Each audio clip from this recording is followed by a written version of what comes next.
Now we're learning just so much more may have been happening at that home, a series of crimes against children. In fact, if the evidence that's been collected just in the last 48 hours proves to be accurate. And also, we're learning about a real colossal failure of law enforcement because this was a week ago and only just over the weekend, almost 7 days after the murders of those 6 people and the suicide of Jesse McFadden, were the state authorities actually there with excavators and drones, and then discovering potentially that the pond, newly created just 2 months ago, might actually yield evidence, possibly more victims, possibly even more bodies, and evidence about the wife who was murdered in this horrible murder suicide. Well, it's possible now that Holly may have been involved. Evidence collected at the scene much later than police had left it and opened it back up to the public. Evidence now collected shows she may have an integral role, in fact, in the abuse of other children, other victims who may still come to light.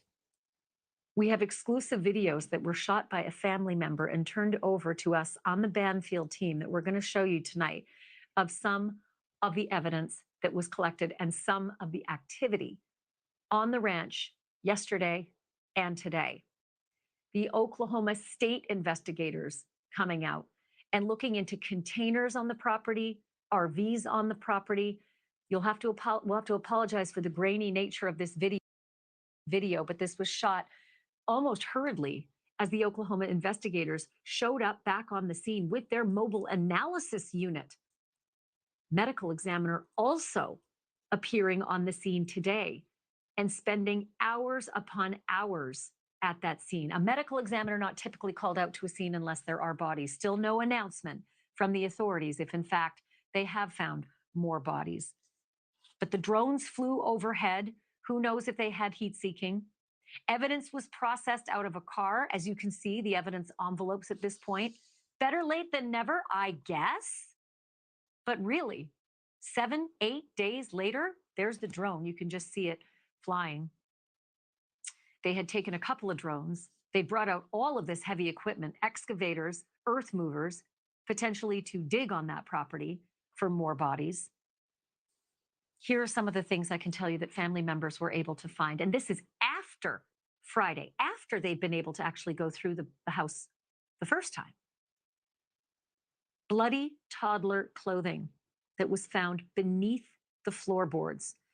The blood apparently still wet enough to get on the hands of the person who picked it up from under the floorboards.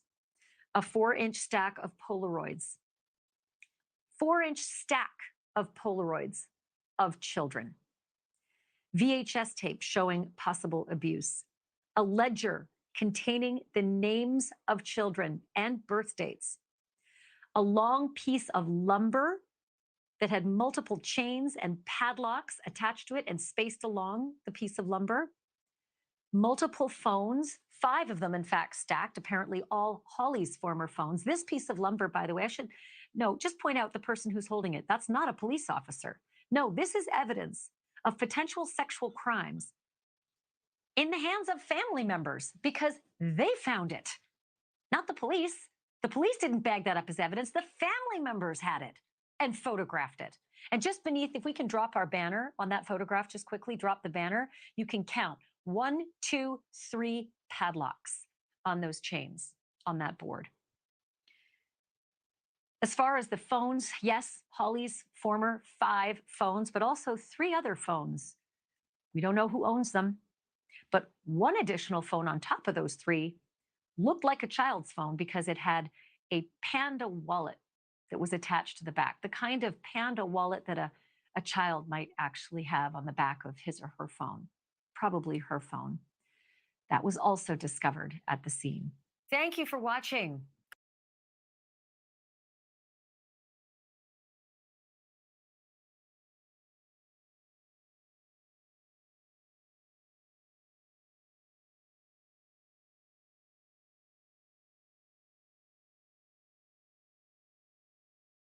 That there was anything more that could be found.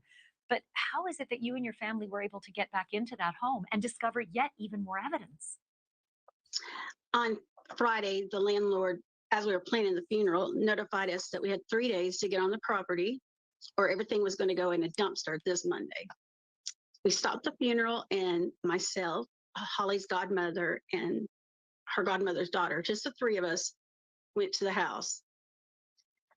And we found 5 phones. We found a notebook ledger with the names. We just found other things, and that's the other family members come. The police came. Yeah, it.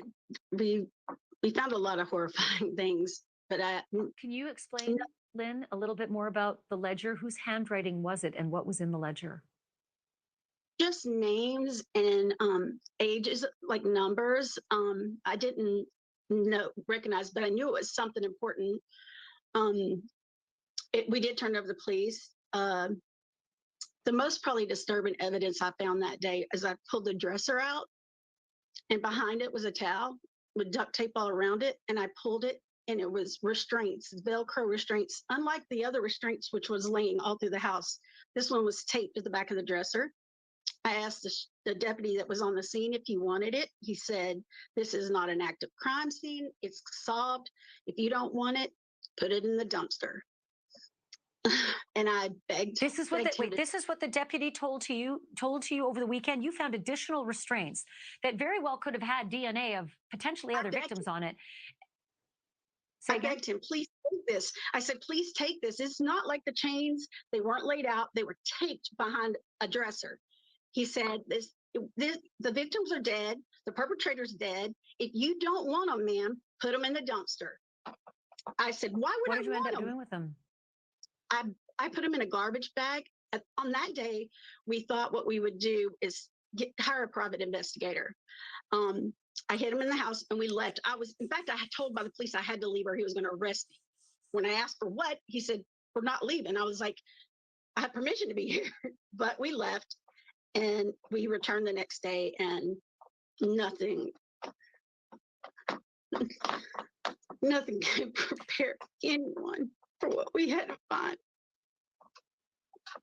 Can you tell me a little bit more, Lynn, about what you found under the floorboards?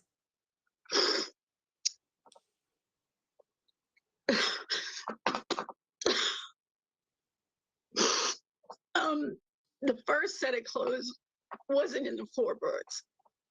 They were wadded up in the closet. The first pair I pulled out was just some bloody shorts. But the second, and to me, the dry blood was obvious, but it was the second pair of little underwear. And the fluid was, yeah, we put those in garbage bags. We went back to get as much evidence out before my brother and the grandmother got there. When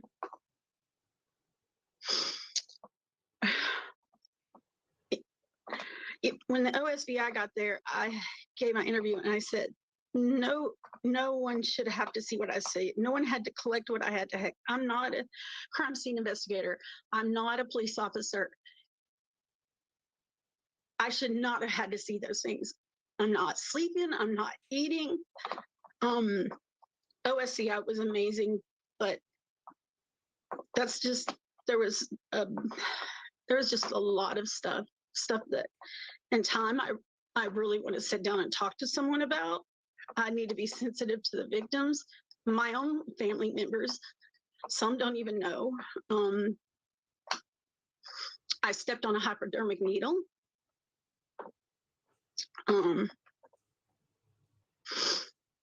I got. Lynn, can I ask you about the nature? I know this is extraordinarily difficult, but it is so critical, this evidence, because there may be other missing children out there. Absolutely. Can you tell me the nature of the Polaroids, the 4-inch stack of Polaroids?